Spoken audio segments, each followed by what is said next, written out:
Hey guys, I am going to continue with my 19 Twink guides. This is going to be my 19 Twink Mage guide for Burning Crusade.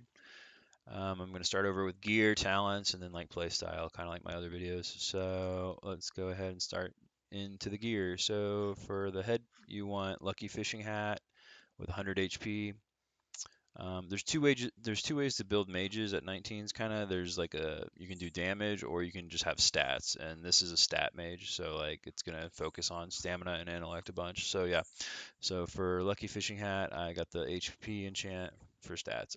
For neck, you can use the PvP neck from Ashenvale and Alliance or in the Barrens and Horde, but this is a thick bronze necklace and it just gives 3 stamina. The PvP neck is probably better. For shoulders, these are white shoulders with a Nax enchant on them.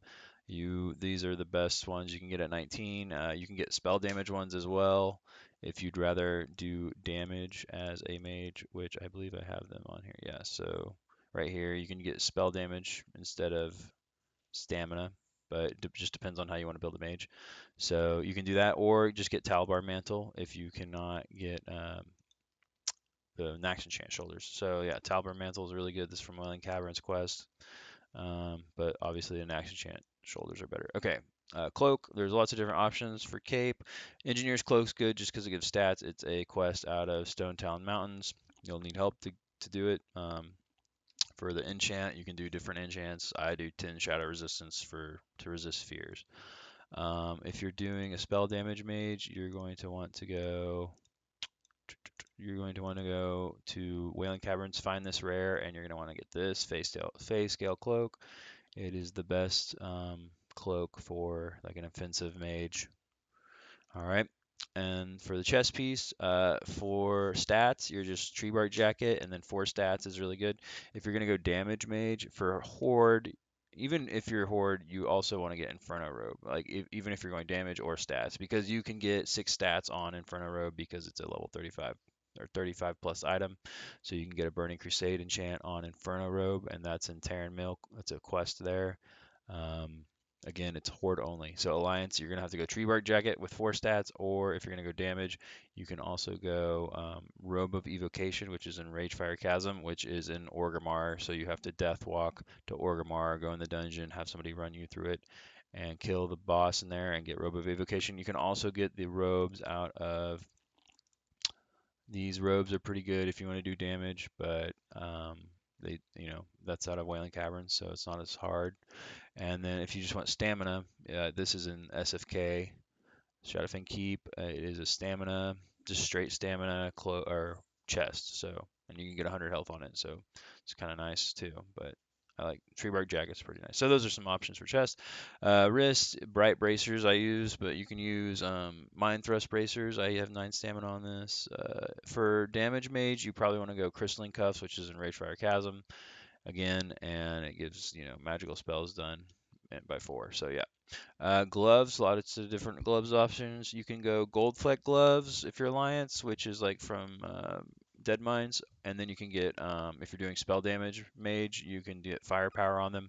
Or if you're just doing stats mage, I just went Mage Fist gloves and I put 20 frost damage on there with my frost bolts, just to help my frost bolts. I don't know. So you could do agility, 15 agility.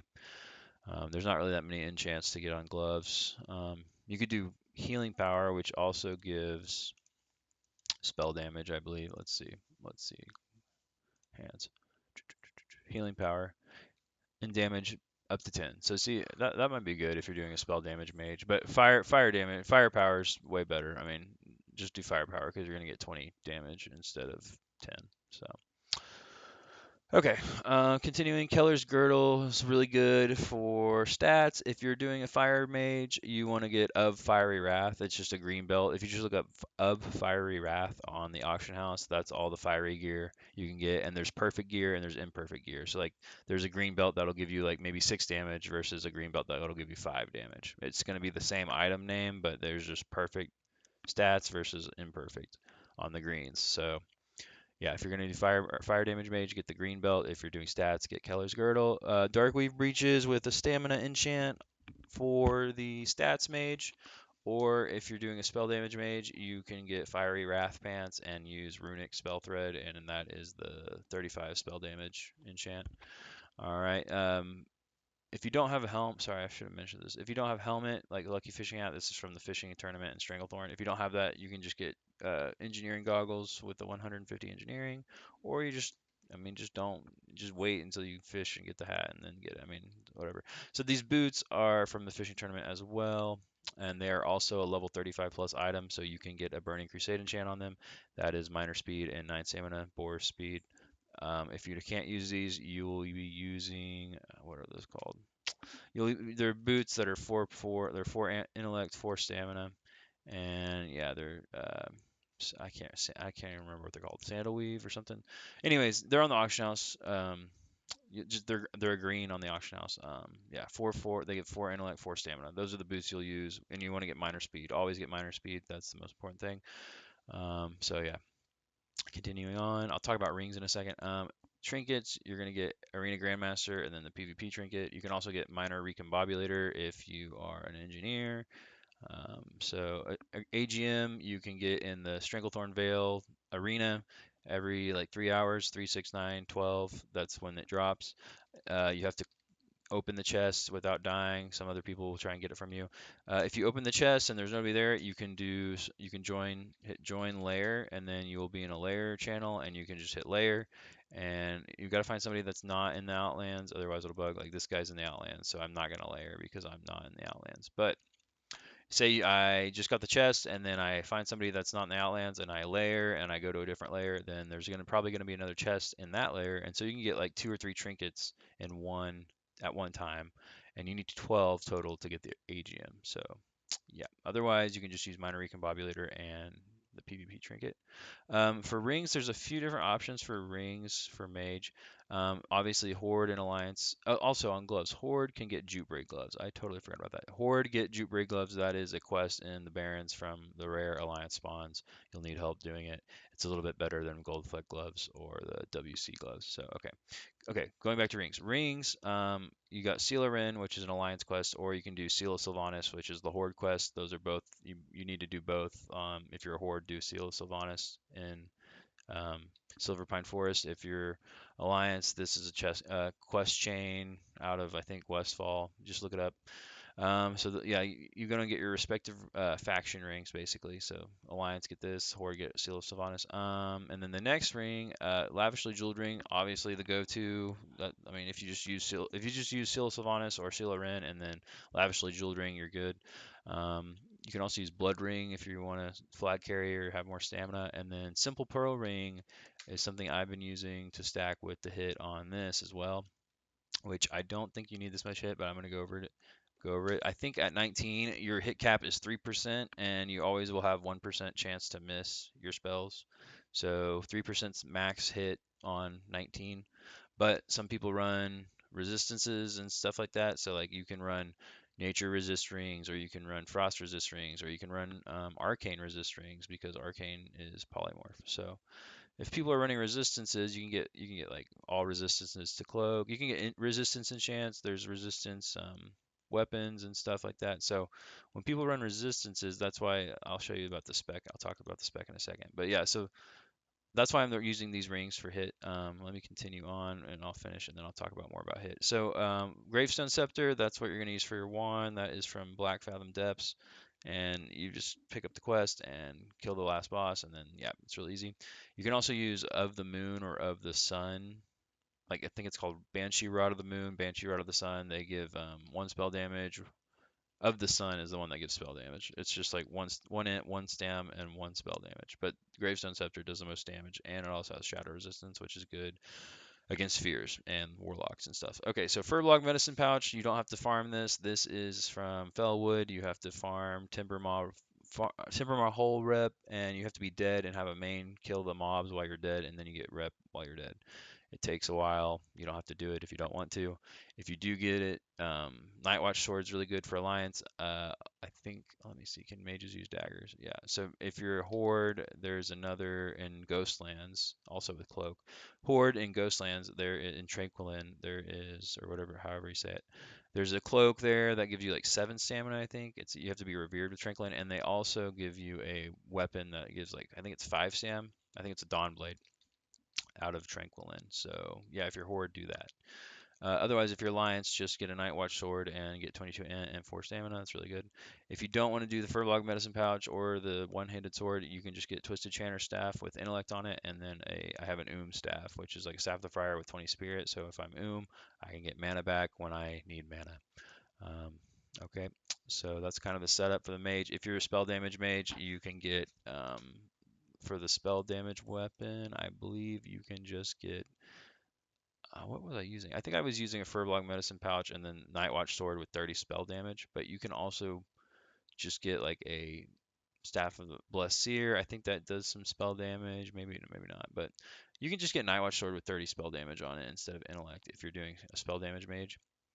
But yeah, spell damage mage really horde really important to get Inferno Robe. Otherwise, if you're Alliance spell damage mage, you just want to do like a Fiery Wrath and then like enchant everything with spell damage. So that's kind of, and you probably want some hit on spell damage mage too. So that's the gear. I'm going to go to talents now. If you're doing spell damage mage, all these talents are really good. I mean, any of these, just whatever you think is fun. This gives a 10% chance to stun if you max it out. This reduces your fireball cast time, which could be fun because you hit like a truck with fireballs.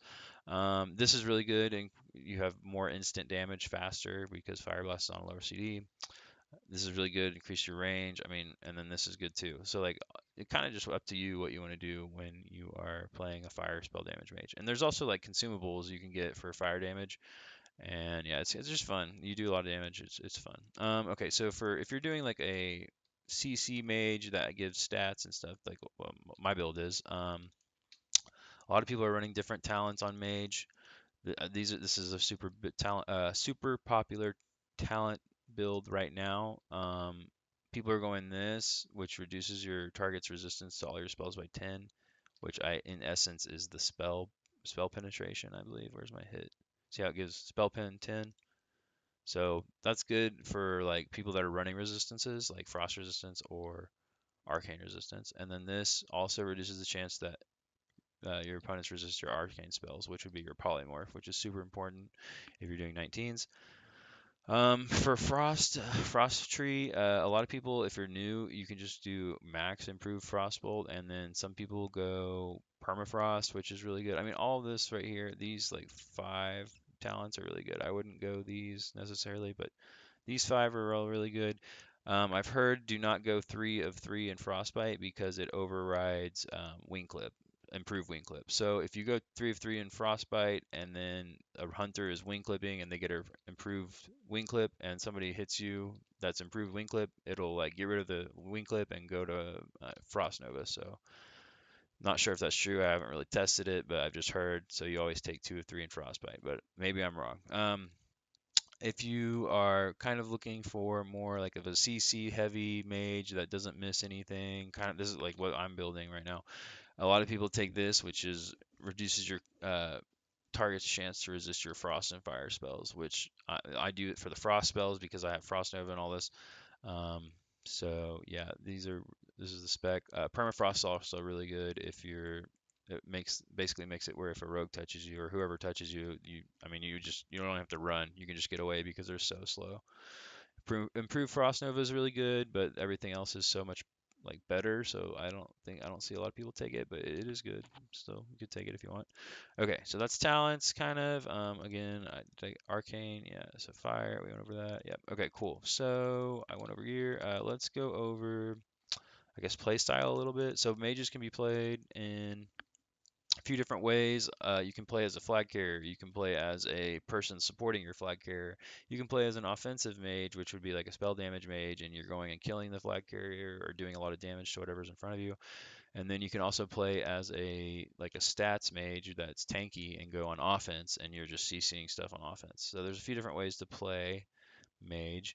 One of the first things you want to do is if you're going to play a CC mage, you want to put rank 1 Frostbolt on your bar. And rank 1 Frostbolt is the Frostbolt you will be using the majority of the time because rank 2 or whatever the rank 3 Frostbolt is a slower cast. So rank 1 Frostbolt is the fastest cast Frostbolt you have. And I only use rank 2 Frostbolt if I've already ranked 1 somebody and I just want to do some damage to them. So then I'll use a rank 3. Sorry, I meant to say rank 3. So yeah, the only time I use a rank 3 frostbolt is if they're already slowed or they're already about to die and I just need some damage. Then I'll use a rank 3. But otherwise, use rank 1. It is the fastest one, and it will the faster you're casting stuff, the faster you're CCing stuff and stuff like that. Remove curse. You really only use this if you have a warlock on the opposite team. You can remove curse of agony. I don't know if you can remove the engineering, whatever that curse is that people turn into leper gnomes. I don't know. Maybe you can remove that. I'm not sure. Frost Nova. This is huge. Arcane Explosion is really good. Fire Blast really good. Arcane Missiles is good. I think all this, yeah, everything on my bars is what you need. So as a mage, yeah, I was telling you there's a few different ways you can play it. Rank 1 Frostbolt if you're slowing stuff. Again, every mage should have this macro for sure. Let me show you what I'm talking about. It's a little confusing. It is a target focus macro. So if you've never heard of target focus, I'll try and explain it for you very quickly. So target focus macro is if I target something and then I right click on it and I hit set focus, then that target is what I'm focusing on. Like not necessarily what I'm going to kill, but it's just what I have my focus to. So now I targeted off of it and now I can still see it. So this is my target. This is what I've set focused. It's my set focus target. So this is super important for a mage, for priest, any kind of anything. This is like very important for PvP. So your set focus target is ideally the target that you are trying to keep track of. So like if you're trying to keep track of the enemy mage or the enemy warlock or the enemy priest or the flag carrier or whatever, I always generally if I'm playing, I will always set focus either I mean, it kind of depends, but usually the mage or warlock I'm against because then I can see who they're casting on and I can see what they're doing. So the way you see what they're doing or who they're casting on, you'll go to interface and then you go to, or you hit escape options and then you go to, let's see, what is it? I think it's show enemy cast bar. Where is it at? Show enemy cast bar. Here it is. Yep, that's what you'll use. And then when your set focus target is casting, you can see what they're casting and you can see who they're targeting too. So it's very helpful. So yeah, that's my set focus target. And so my set focus target can be different than my target. So this is huge. And now this is where the real magic is you can make a macro for your focus target. And macro polymorphing your focus target is probably like the best thing you can do as a mage. And in PvP, set focus macros are probably the best macros you can make because people that are against you cannot tell what you're doing. So if I don't target anything, I still have my set focus target right here. I have my macro, and it will sheep my focus target. I'm going to go show you guys. And the cool thing is, since I'm not targeting anything, the person that I'm against doesn't see who I'm targeting or who I'm going to polymorph because I have it on set focus. So right now I'm not targeting anything, but if the person against me is looking at me and targeting me, they don't see that I'm targeting anything, even though I'm casting polymorph. So I can polymorph. They don't know who I'm going to polymorph. So it kind of keeps them on their toes. So your set focus macros are like huge, and you can set focus macro anything. I just use sheep. You can also do it for Frostbolt. You can do it for anything, really. Anything that is a cast and not like an instant cast. Even you could do set focus fire blast. I mean, it could be worth it. I mean, I don't know, just kind of up to you. But definitely do set focus polymorph sheep because that is. I mean, it's super easy to set up, and then you just press the button, and whoever your focus target is will be sheeped if they're in range. So and it doesn't you can't tell like if you're against the person doing set focus macro, they can't see what you're doing. So it's like they're blind as to who you're going to sheep. That's like the most important thing. Um, okay, so that's like my biggest tip. If you don't take anything else away from this video, please, that's the biggest tip I have for you is the set focus polymorph because nobody uses like I rarely see as much as I play 19s and PvP, I hardly ever see anybody do set focus macros. Okay, so look, for example, this is my set focus macro. Now I'm not even targeting anything, and I can sheep it. And you can sheep stuff from behind too, which is kind of interesting. Usually, I think you have to be in front of stuff usually, but sheep you don't have to be. So see, even I'm targeting the deer, I'm still sheeping the spider because I have another macro. I have another bind for my regular sheep. So and you can make it a modifier. You could put it on one. if you wanted to, you could just use one macro for it and like make it modifier shift for your focus and then unshift for your target, but that's a different macro. So yeah, see how I'm doing that? Now I just can use my other keybind and I'm sheeping my, so I basically have control over two things now. See, I don't have to click anything. I don't have to target anything, and I have control over two things. So imagine that's two rogues right there, or a hunter and a rogue, instead of, you know, a spider and a deer. So it's really strong in PvP. That's what I'm trying to tell you is you gotta use your set focus macros. Those are like the best thing. Okay, so that's the biggest thing I would say. Another tip I would use is Flame Strike is really good. I have a at cursor, so my macro is just Flame Strike at cursor. Where is it at?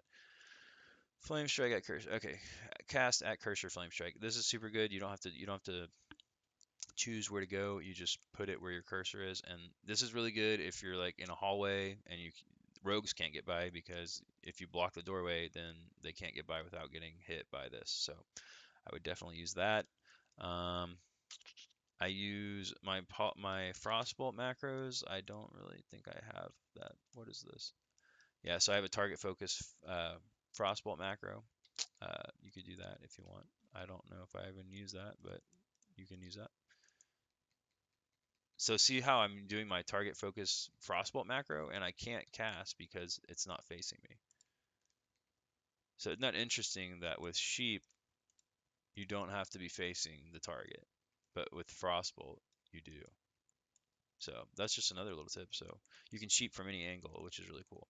Um, it's really important to keep frost armor up, and intellect will, I mean, these can get dispelled, but frost armor cannot get dispelled. And so if you have a rogue on you or something, this is how you get away with frost armor. Another thing is knowing when to frost nova. Like you don't want to just frost nova one person usually. You want to frost nova like as many people as you can. So like if you're on defense and your flag carriers running from the rogues and everything, the most important thing to get in frost novas are rogues and warriors and any kind of melee, and then after that would be like warlocks, hunters, and I think that's it. Warlocks and hunters, and then mages. Priests are good to get in frost nova too, because then they have to dispel themselves if they even dispel. So yeah, Frost Nova. The only time I Frost Nova one person is if I'm CCing one person. So check this out. I forgot to tell you this. I can see. Well, I guess I don't have it on because it's not PvP. But there's a add-on called DR trackers, and it will track the diminishing returns, which mean where I don't know where it's at exactly. Let me find diminish. I think it's called diminish. And so when in PvP, you can only be CC'd so much. So like in PvP, I can sheep somebody 3 times before they're immune to polymorph, and so or gouge. So gouge and polymorph share a diminishing return. So if a rogue gouges, that basically eats one of my polymorphs. So then I can only polymorph twice before they're immune. And so when you have diminish this add-on, it will show you when they're sheep, like when they can be sheeped again. So after I sheep them 3 times, they can't be sheeped any longer. And wow, that resist is crazy. I can't even believe that. So diminishing returns is super important, and you have to pay attention to that, because say I'm about to so say this person's about to be done with their diminishing returns in like, let's say 3 seconds, and I'm about to sheep them.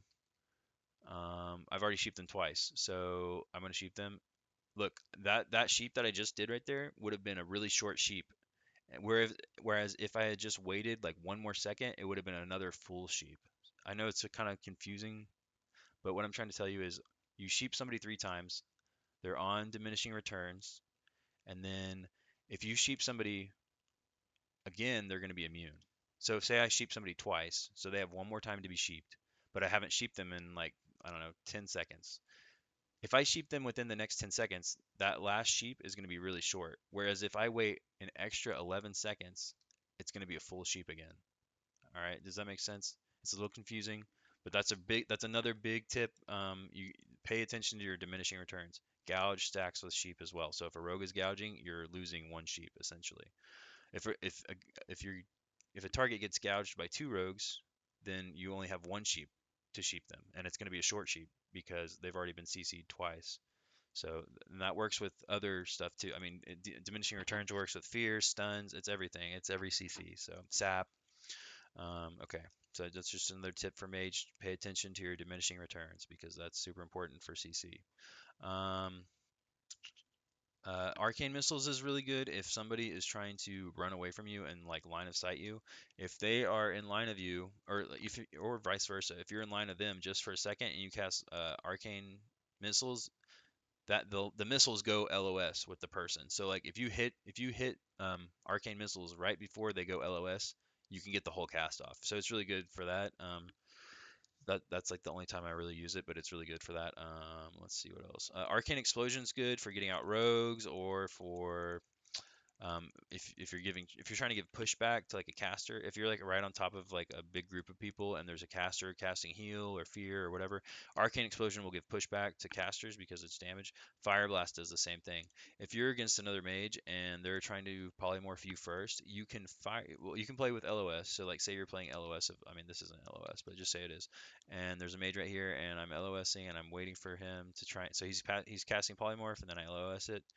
I can cast Fire Blast and get rid of his polymorph because of the pushback of Fire Blast. So use Fire Blast for pushback, and you can wait until the last possible second too. Like you can wait until his polymorph's almost off, and then Fire Blast, and it'll give him pushback, and you can get to LOS. Or I mean, you can just kind of play better.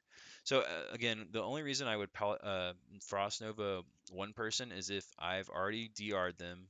Like if they can't be polymorphed anymore, say I've polymorphed them 3 times, then I've polymorphed them 3 times, and then I can slow them with a frostbolt, and they're slowed.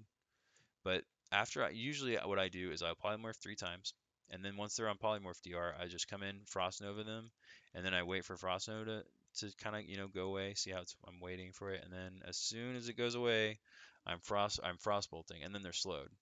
And then by that time, usually sheep's off DR and I can sheep them again. And that's really only if I'm trying to control one thing. That's like heavy control. Like that's like you're focusing on one thing, like a hunter or maybe a rogue. I mean, rogue you probably wouldn't do it, but you could do it for a priest or a mage, like the other mage. Um, so yeah, that's kind of when I would only frost nova one person is if I'm just alone with them and I need to have them CC'd. And then when I frost nova, I try to just kind of go LOS and wait for it to end so they can't touch me. And then when it ends, if they're not off sheep DR, I can just slow them. And I'm waiting, and look, I got a frostbite proc, which is really annoying. And then after they're slowed a bit, I can just start sheeping them again, and that's kind of how you control your target really well.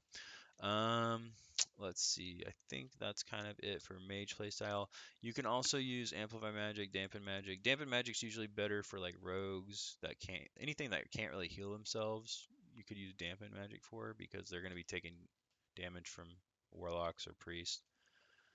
Amplify magic's usually good for people that can heal themselves because they are going to be healing the damage. Let's see. You can also drink walk as a caster in Burning Crusade, which means if I'm or I'm losing mana, I can just click my spam drink button and see how I'm getting a tick every time I drink. So every time I'm drinking, I get a tick of mana, and that is just a little tip. I mean, yeah. Bandaging, yeah. I mean, you got to get your bandages up. Your first aid. I think that's kind of all. Let's see if I think I went over everything, all the spells. You can slow fall. Some people use slow fall and like from the top of the tunnels. So I don't use it. Some people they'll use a swiftness potion and then they'll use slow fall and it'll go. You can go really far with it. I never do that because I don't really like to use swiftness potions. But I mean, you could do it. I mean, it's part of the game. So think that's about it for my mage guide. I'm trying to think if I missed anything. Anything. Again, the set focus target macro is the biggest thing, and I know it's a little confusing. If I tried to explain it the best I could. Um, yeah, I think that's good. Don't forget about your racials. Perception's really good for humans. Yeah, just use your racials. Yep, I think that's it. Thank you guys for watching.